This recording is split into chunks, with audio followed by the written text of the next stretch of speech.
Hello bachcho, let's see this question. So the question is the linking of antibiotic resistance gene with the plasmid vector became possible with the help of.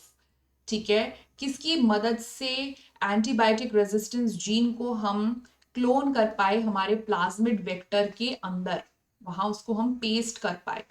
तो पहला option है DNA polymerase, दूसरा है exonuclease, तीसरा है ligase DNA ligase and चौथा है एंडोन्यूक्लियसेस। अब यहाँ पे बात हो रही है कि हम लिंक करने की, किसी भी चीज को लिंक करने की, तो यहाँ पे बात हो रही है कि हम एंटीबायोटिक रेजिस्टेंस जीन को लिंक कर रहे हैं प्लाज्मिड वेक्टर के साथ, है ना।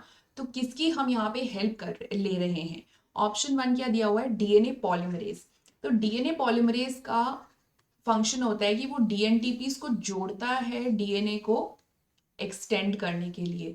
तो डीएनए पॉलीमरेज यहाँ पे एंटीबायोटिक रेजिस्टेंस जीन को प्लाज्मिड वेक्टर के साथ नहीं जोड़ रहा, वो इंडिविजुअल न्यूक्लियोटाइड्स को एडिशन कर रहा है।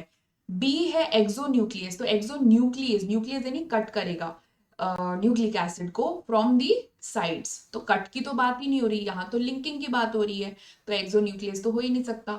एंडोन्यूक्लियस भी कट कर रहा है स्पेसिफिक रिकॉग्निशन सीक्वेंस पे, ये भी कट की बात हो रही है, बट हमें हमारे क्वेश्चन में तो लिंकिंग की बात हो रही है, तो ऑप्शन डी भी नहीं हो सकता। ऑप्शन सी है डीएनए लाइगेज। तो लाइगेज जो होता है that is known as molecular glue, ये जोड़ने के काम आता है डीएनए फ्रैगमेंट्स को। तो हमारा जो ये है that is antibiotic resistance gene, है ना, और रेजिस्टेंस जीन जिसको कि हम जोड़ रहे हैं अपने प्लाज्मिड के साथ। तो लिंकिंग में हमें कौन मदद कर रहा है, DNA ligase. So what will be the correct option here, option number C only. So, yeah. So, this is the correct answer, option number C. Hope that has cleared your doubt. All the best.